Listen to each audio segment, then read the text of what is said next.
El Castillo de Coral. Es 1940 y estás parado frente a una estructura que no debería existir. Paredes de piedra caliza de 2 metros de altura. Arcos perfectamente alineados con el norte magnético. Una cama de piedra tallada en forma de media luna.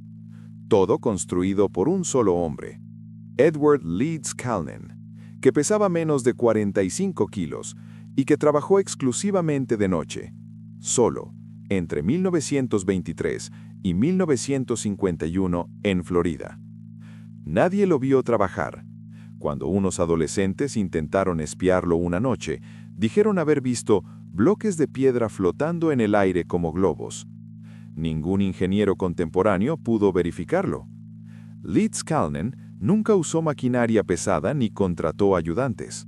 Movió 1.100 toneladas de roca de coral coralino, algunos bloques individuales de más de 30 toneladas, sin grúas, sin retroexcavadoras, sin ninguna tecnología que la época de construcción no proveyera a cualquier constructor promedio. Cuando le preguntaban cómo lo hacía, respondía con una sola frase: «Descubrí los secretos que usaron los constructores de las pirámides». Llevó sus herramientas a la tumba. En 1936, cuando se enteró que sus vecinos querían construir cerca de su terreno en Florida City, desmanteló toda la estructura, 10 años de trabajo, y la trasladó solo, en camión, 16 kilómetros hasta Homestead. El camionero encargado del transporte declaró que Leeds Calnen siempre cargaba y descargaba los bloques mientras él esperaba afuera del vehículo. Los ingenieros del Cuerpo de Ingenieros del Ejército de los Estados Unidos visitaron el sitio en la década de 1980. Su conclusión formal, documentada: no podemos determinar los métodos utilizados. El Castillo de Coral no viola ninguna ley de la física que conozcamos. Solo viola nuestro entendimiento de lo que un hombre puede hacer sin que nadie lo vea. La pregunta que queda no es cómo lo construyó. La pregunta que queda es, ¿qué sabía él que nosotros todavía no sabemos? Las murallas de Sacsayhuamán. Estás en Cusco, Perú, a 3.700 metros de altitud, parado frente a una piedra que pesa 200 toneladas. La piedra de al lado pesa 120. Entre ellas no cabe una hoja de papel, sin mortero, sin cemento, sin ningún material de unión visible. El ajuste es tan preciso que la juntura parece computarizada, excepto que fue ejecutada alrededor del año 1100 después de Cristo. Jean Pierre Pratton, arqueólogo de la Universidad de California en Berkeley, dedicó 2 décadas a intentar replicar la técnica inca de talla y ensamble de piedra.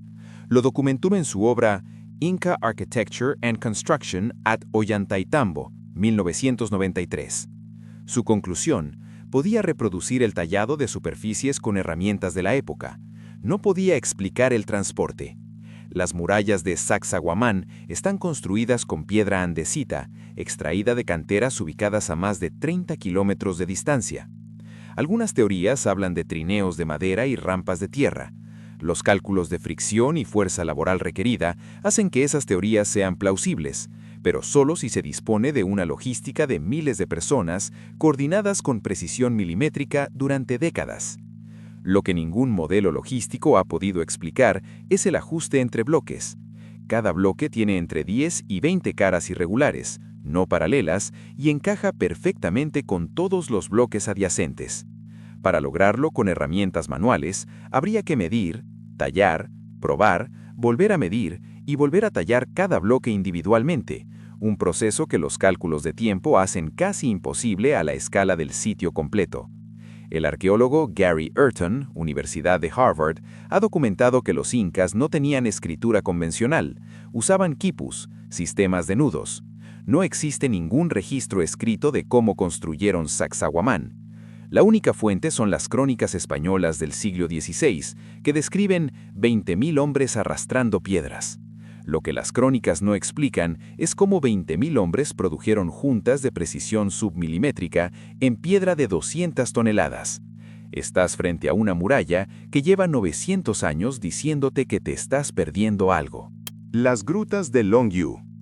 Es junio de 1992 y Guan Anai, un agricultor de la provincia de Zhejiang, China, acaba de decidir vaciar un estanque que su aldea lleva siglos llamando el Pozo Sin Fondo. Alquiló una bomba de agua. Tardó 4 días en drenar lo que resultó no ser un pozo. Era la entrada a una caverna artificial tallada en roca de pizarra de arenisca, de más de 2.000 metros cuadrados, con techos de 9 metros de altura sostenidos por columnas simétricas. Cuando vaciaron las cuevas contiguas, había 36 en total. El volumen total excavado sumó más de 30.000 metros cúbicos. Cada centímetro de las paredes y techos muestra un patrón de talla idéntico, líneas paralelas a un ángulo de 60 grados, uniformes, aplicadas con una herramienta de filo constante. El volumen total de roca extraída, calculado por geólogos del Instituto de Arqueología de Zhejiang, equivale a construir 6 pirámides de Giza medianas, completamente a mano, en roca dura. La datación por carbono 14 de materiales orgánicos hallados en el interior arroja aproximadamente 2.000 años de antigüedad, periodo de la dinastía Qin o Han temprana. En ese periodo existían registros meticulosos de proyectos de construcción imperial. Las grutas de Longyu no aparecen en ninguno. No existe una sola mención en los anales de Han, en los registros de obras públicas, en los inventarios fiscales que rastreaban la mano de obra. La excavación de 30.000 metros cúbicos de roca, con la tecnología de la época, requería entre miles y decenas de miles de trabajadores durante años. Esas personas no existen en ningún documento. Yang Hongsun, del Instituto de Arqueología de la Academia China de Ciencias Sociales, declaró en 2009: "No tenemos explicación para la ausencia total de registro histórico". Las cuevas están abiertas al público desde 1995. Puedes entrar, puedes ver las paredes, puedes pasar la mano sobre el patrón de talla que cubre cada superficie, y puedes preguntarte cómo algo de este tamaño desapareció completamente de la memoria de la civilización que lo construyó. La copa del Licurgo. Estás en el Museo Británico, frente a una copa de vidrio fabricada en Roma en el siglo IV después de Cristo. Cuando la iluminan con luz reflejada, el vidrio es verde. Cuando colocan una fuente de luz dentro de la copa, se vuelve rojo rubí intenso. No es una ilusión óptica. No es un efecto del grosor del vidrio, es nanotecnología. En 1990, investigadores del Museo Británico, liderados por Ian Freestone, analizaron un fragmento del vidrio con microscopía electrónica. Descubrieron que el vidrio contiene nanopartículas de plata y oro de entre 50 y 100 nanómetros de diámetro, distribuidas de manera uniforme a lo largo de toda la pieza. Cuando la luz atraviesa el vidrio, las partículas metálicas oscilan y absorben selectivamente ciertas longitudes de onda, produciendo el efecto dicroico. La proporción exacta es de aproximadamente 70 partes de plata por cada 30 de oro, en nanoescala. El problema no es solo que los romanos del siglo IV crearon nanotecnología sin saberlo. El problema es que no sabemos cómo la crearon. Producir nanopartículas de metal a esa escala de manera controlada y uniforme requiere con tecnología moderna procesos de síntesis química de precisión. Con tecnología del siglo IV requeriría, como mínimo, una comprensión empírica extraordinariamente sofisticada de metalurgia y temperatura de fusión del vidrio. Ian Freestone publicó sus hallazgos en la revista Gold Bulletin en 2007. La copa es única. No existe ningún otro objeto del mundo antiguo con características comparables. Lo que los artesanos romanos produjeron, accidental o no, fue un material nanocomposite que los físicos del siglo XX tardaron décadas en comprender y reproducir. La copa del Licurgo no está en el registro histórico como un logro extraordinario, está en el registro histórico como una copa de vino. Eso dice algo sobre lo que probablemente estás pasando por alto en tu propia experiencia cotidiana. El templo de Júpiter en Baalbek. Estás en el Líbano, en el sitio arqueológico de Baalbek, mirando hacia abajo desde la plataforma del templo de Júpiter. Debajo de ti, en la base de la construcción, hay 3 piedras. Cada una mide entre 19 y 20 metros de largo. Cada una pesa entre 800 y 1000 toneladas. Están colocadas a 9 metros sobre el nivel del suelo, perfectamente niveladas, perfectamente alineadas. Daniel Lohmann, arquitecto e investigador de la Universidad Técnica RWTH Aachen, publicó en 2014 un análisis exhaustivo de los mecanismos posibles para levantar esas piedras. Su propuesta más viable, un sistema de palancas y vigas de madera operado por cientos de trabajadores en turnos coordinados. La propuesta es teóricamente posible, nunca ha sido probada a escala real. La grúa romana más grande de la que tenemos registro técnico documentado podía levantar aproximadamente 6 toneladas. En la cantera cercana, a 900 metros del templo, sigue descansando una piedra que nunca fue trasladada. Es la llamada Piedra del Sur, o Hayar el-Jiblá. Pesa 1.242 toneladas. Tiene 19 metros de largo y 4 metros y medio de ancho. Fue tallada, preparada para el transporte y nunca movida. Nadie sabe por qué. Nadie sabe quién la talló ni con qué propósito exacto. Porque Baalbek fue un sitio de culto antes de que llegaran los romanos. Los fenicios construyeron ahí primero y los romanos simplemente edificaron sobre una plataforma megalítica que ya existía. Asad Seif, director de excavaciones del Ministerio de Cultura del Líbano para el sitio de Baalbek, declaró en 2015 que el origen de la plataforma de los trilitons, las 3 grandes piedras, sigue siendo arqueológicamente incierto. No hay consenso sobre si son de origen romano o prerromano. Estás mirando una estructura que se construyó sobre un misterio anterior, que se construyó sobre otro anterior. Nadie sabe cuántos niveles hay. El pilar de hierro de Delhi. Estás en el patio de la mezquita Qubat-ul-Islam en Nueva Delhi. Frente a ti hay una columna de hierro de 7 metros de altura. Fue fabricada alrededor del año 402 después de Cristo durante el reinado de Chandragupta II Vikramaditya. Tiene más de 1600 años.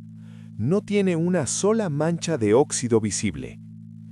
R. Balasubramaniam, metalurgista del Indian Institute of Technology, Kanpur, publicó en 2002 en la revista Current Science el análisis más completo realizado hasta la fecha sobre la composición del pilar. Su hallazgo: la superficie del hierro está recubierta por una capa delgada y uniforme de hierro hidrógeno fosfato hidratado, una película pasivante que actúa como barrera entre el metal y el oxígeno atmosférico. La capa tiene entre 50 y 100 micrómetros de espesor. El problema no es que la capa exista, el problema es cómo se formó.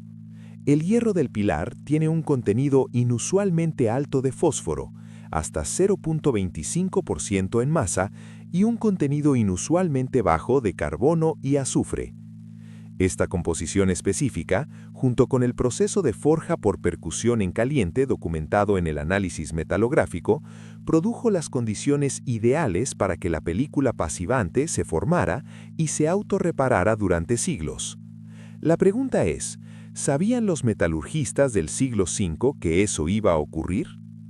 No existe ningún texto de metalurgia india antigua que describa un proceso deliberado para producir hierro resistente a la corrosión. La evidencia disponible no permite determinar si la composición del pilar fue intencional o fue el resultado de prácticas empíricas cuyo efecto los herreros conocían sin tener un marco teórico para explicarlo. Balasubramaniam concluyó su análisis con una observación que los libros de texto raramente citan: el pilar es evidencia de que la maestría técnica puede existir sin comprensión teórica, lo cual plantea, en sentido inverso, ¿cuántas cosas crees entender que en realidad solo sabes hacer? Newgrange, Irlanda. Es el 21 de diciembre. Son las 8:58 de la mañana.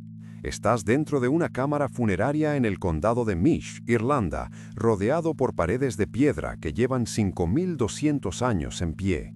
El túnel de entrada tiene 19 metros de largo. Es completamente oscuro. A las 8:58 exactas, cuando el sol sale en el horizonte, un rayo de luz entra por una abertura sobre el dintel de la entrada, una ranura de 20 centímetros de alto por 1 metro de ancho, y recorre el pasaje completo hasta iluminar el suelo de la cámara interior. Dura 17 minutos. Luego desaparece hasta el próximo solsticio. Michael J. O'Kelly, arqueólogo del University College Cork, redescubrió el alineamiento en 1967 mientras excavaba el sitio. Los lugareños locales tenían una tradición oral que lo describía, pero ningún arqueólogo moderno había verificado que fuera real hasta que O'Kelly se quedó solo dentro de la cámara en el amanecer del solsticio de invierno.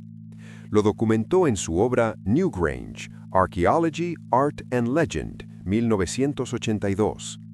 Newgrange fue construido aproximadamente en el año 3200 a.C., 500 años antes que Stonehenge, 500 años antes que las pirámides de Giza. Los constructores usaron cuarcita blanca transportada de las montañas Wicklow a 70 kilómetros de distancia para revestir la fachada. Las piedras decoradas con espirales y rombos que rodean la entrada no tienen paralelo en ninguna otra cultura contemporánea. Para que el alineamiento solar funcione con la precisión documentada, los constructores debían haber observado y registrado el ciclo solar durante generaciones y luego ejecutado la construcción con una precisión angular de menos de 1 grado. No existe ningún registro escrito de los constructores de Newgrange. La escritura no llegaría a Irlanda hasta 3000 años después. Solo existe la estructura. Y la estructura demuestra que las personas que la construyeron entendían la mecánica orbital de la Tierra con suficiente precisión para codificarla en piedra para los siguientes 5000 años. Te preguntas qué codificaron que todavía no hemos descifrado. El problema del transporte de los Moai. Estás en Rapa Nui, Isla de Pascua, frente al volcán Ranoraraku. Dentro de las laderas de ese volcán hay más de 400 estatuas en distintos estados de finalización, como si el proceso se hubiera detenido abruptamente en un solo instante. Afuera del volcán, distribuidas por toda la isla, hay otras 600 estatuas más, los Moai, algunas de hasta 14 metros de altura, que pesan en promedio 14 toneladas, ubicadas a hasta 18 kilómetros de la cantera. La isla no tiene árboles desde el siglo XVII. Carl Lippo, arqueólogo de Binghamton University, y Terry Hunt, de la Universidad de Hawái, publicaron en 2012 en el Journal of Archaeological Science los resultados de un experimento que cambió la discusión académica. Tomaron una réplica de Moai de 5 toneladas y usando 3 cuerdas y 18 personas, demostraron que la estatua podía caminar, oscilar de lado a lado y avanzar en posición vertical a razón de 100 metros en 40 minutos. La tradición oral Rapa Nui dice que los Moai caminaron hasta sus plataformas. Lippo y Hunt demostraron que era mecánicamente posible. El problema que Lippo y Hunt resolvieron es el del método de transporte. El problema que no resolvieron es el de los recursos. Para transportar 900 estatuas usando el método de las cuerdas, se necesitarían miles de metros de cuerda trenzada, lo cual requiere fibra vegetal en grandes cantidades, lo cual requiere una isla con vegetación suficiente. Jared Diamond, en su libro Collapse, 2005, argumentó que la deforestación de Rapa Nui fue causada precisamente por la producción de cuerdas y rodillos para los Moai, una civilización que literalmente consumió su propio ecosistema para construir sus monumentos. Hunt y Lippo disputan la narrativa del ecocidio de Diamond y publican datos que sugieren que la rata polinesia, introducida por los propios colonizadores, fue más responsable de la deforestación que la tala humana. El debate sigue abierto en 2024. Lo que no está en debate es esto: una civilización de no más de 15.000 personas en una isla de 163 kilómetros cuadrados, sin metales, sin rueda y sin animales de carga, movió 900 bloques de piedra de 14 toneladas promedio. La pregunta no es cómo, la pregunta es ¿por qué? Y si la respuesta a esa pregunta dice algo sobre la tuya. La ciudad subterránea de Derinkuyu. Es 1963 y un residente de la provincia de Nevşehir en Turquía Central está renovando su casa. Derriba una pared. Detrás de la pared no hay tierra, hay un túnel. El túnel lleva a otro túnel. El túnel lleva a una habitación. La habitación lleva a una escalera. La escalera baja, sigue bajando y bajando, 18 pisos hacia la tierra. Derinkuyu es la ciudad subterránea más grande conocida de Anatolia, excavada en toba volcánica durante un periodo que los arqueólogos ubican tentativamente entre el siglo VIII y VII a.C., aunque posiblemente tiene capas más antiguas. Tenía capacidad documentada para albergar a 20.000 personas, junto con su ganado, sus bodegas de vino, sus escuelas, sus iglesias, sus depósitos de alimentos y sus sistemas de ventilación. El sistema de ventilación consta de más de 52 pozos verticales que alcanzan la superficie y distribuyen aire fresco hasta el nivel más profundo a 85 metros bajo tierra. Cada entrada al sistema podía ser bloqueada desde el interior con enormes piedras circulares, hasta de medio metro de espesor, ruedas de piedra que solo podían moverse desde adentro, impidiendo el acceso de atacantes. No existe ningún texto histórico que describa la construcción de Derinkuyu. Los primeros registros escritos que mencionan túneles en la región son del siglo IV d.C., más de 1000 años después de su probable construcción original, y no describen cómo se construyeron, solo que existían. Mehmet Ersan, director regional de excavaciones para el Ministerio de Cultura de Turquía en Capadocia, señaló en 2019 que menos del 10% del volumen total de Derinkuyu ha sido excavado arqueológicamente. La ciudad completa aún no ha sido mapeada. Lo que sabemos es que alguien excavó manualmente decenas de miles de metros cúbicos de roca volcánica, diseñó un sistema de ventilación funcional a 85 metros bajo tierra y lo hizo sin dejar ningún registro de haber existido. Entras por un agujero en el piso de una cocina y llegas a una ciudad. El mundo tiene más capas de las que aparecen en la superficie. Los fuertes vitrificados de Escocia. Estás en las Highlands escocesas, pasando la mano sobre la pared de lo que fue un fuerte de la Edad de Hierro aproximadamente del año 700 a.C. La piedra bajo tus dedos no es piedra, es vidrio. No como el vidrio de una ventana, más rugoso, más opaco, con burbujas atrapadas y colores que van del negro al verde. La roca se derritió y se solidificó. Para hacer eso con piedra se necesitan temperaturas superiores a los 1000 grados Celsius, mantenidas de manera uniforme sobre una superficie de cientos de metros cuadrados. Ian Ralston, arqueólogo de la Universidad de Edimburgo y autor de Vitrified Forts 2006, lleva más de 40 años estudiando los más de 200 fuertes vitrificados en Escocia. Su conclusión es que la vitrificación es el resultado de incendios, deliberados o accidentales, de las estructuras de madera entrelazada con la mampostería de los muros. Cuando la madera arde dentro de las paredes, genera el calor suficiente para fundir la roca circundante.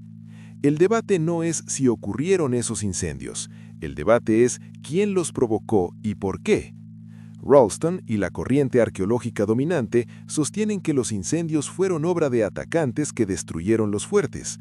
El problema con esa teoría es que la vitrificación, lejos de debilitar los muros, los hace más sólidos. La piedra fundida y resolidificada es más densa y cohesiva que la mampostería original. Si los atacantes quemaban los fuertes para destruirlos, inadvertidamente los reforzaban. Una teoría alternativa, propuesta por investigadores como Rod Sherwood, sugiere que los constructores originales vitrificaban los muros deliberadamente para consolidarlos, habiendo descubierto empíricamente el efecto sin disponer de un marco teórico para explicarlo. Ninguna de las dos teorías ha sido demostrada de manera concluyente. Lo que sí ha sido documentado es que la temperatura requerida para la vitrificación observada, entre 1050 y 1200 grados Celsius, sostenida durante horas, no puede ser producida por un incendio casual de madera al aire libre. Requiere una estructura específica que concentre y dirija el calor. Alguien en Escocia, hace 2700 años, produjo cerámica a escala arquitectónica, ya sea deliberada o por accidente, y no dejó ninguna instrucción sobre cómo lo hizo. Pasas la mano sobre el vidrio y sientes que la historia tiene puntos ciegos que nadie te enseñó a buscar.